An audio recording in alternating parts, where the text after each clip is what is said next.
اور ڈیزرو کرتا ہو کہ یہ پارس پتھر اسے دے دیا جائے اور یہ پارس پتھر میں اسے دے دوں. پھر دنیا میں پھرتے رہے کئی سال. پھر انہیں ایک دن مسجد میں ایک نوجوان ملا جو بڑے شائستہ لہجے میں لوگوں سے گفتگو کر رہا تھا. حسین و جمیل نوجوان تھا، عین شباب کی حالت میں تھا. کہ انہوں نے دیکھا کہ وہ وضو کر رہا ہے، تو ان کا اس پہ بہت دل آیا کہ اس بچے کو میں یہ پارس پتھر دے دیتا ہوں. تو انہوں نے اس بچے کے پاس جا کر کہا کہ میں نے زندگی بھر کی ریاضت سے یہ پارس پتھر حاصل کیا اور اب میں چاہتا ہوں کہ تمہیں دے دے. تو اس بچے نے ایسے اپنی کمر کے ساتھ، اس زمانے میں لوگ چھوٹا سا خنجر رکھتے تھے ساتھ، وہ جو خنجر بندھا ہوا تھا وہ نکالا اور اس کو ایسے اپنے دانتوں سے چھوا تو وہ سونے کا ہو گیا.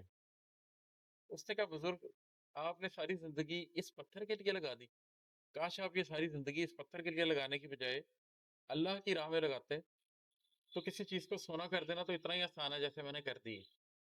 تو انہیں احساس ہوا کہ میں نے زندگی میں حاصل کچھ نہیں کیا، اس لیے کہ میں ایک مادی حقیقت کے پیچھے بھاگتا رہا، میں زندگی کے معنی کے پیچھے تو بھاگا ہی نہیں.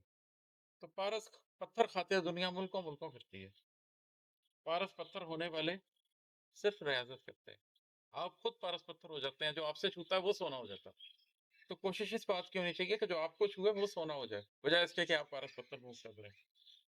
لیکن یہ ہوتا کیسے ہے؟ کچھ سالوں تک دنیا سے کٹ کر بھی جینا پڑتا ہے، تب جا کر ہی من کے اندر روشن دیپ چمکتے ہیں. دنیا کے اندر گھس کے دنیا کی دوڑ میں، وہ کہتے ہیں the problem with the rat race is that even if you win you're still a rat. اس ریٹ ریس سے اپنے آپ کو ہٹانا پڑتا ہے. کچھ سالوں تک دنیا سے کٹ کر جینا پڑتا ہے، اپنی ذات کی مکمل تشکیل کرنی پڑتی ہے، تب جا کر ہی من کے اندر روشن دیپ چمکتے ہیں. پھر آپ کے من کے اندر وہ روشن دیپ چمکتے ہیں، پھر آپ وہ شخص بنتے ہیں کہ جو پارس پتھر ہو، جس کو چھونے والا خود سونا ہو جائے.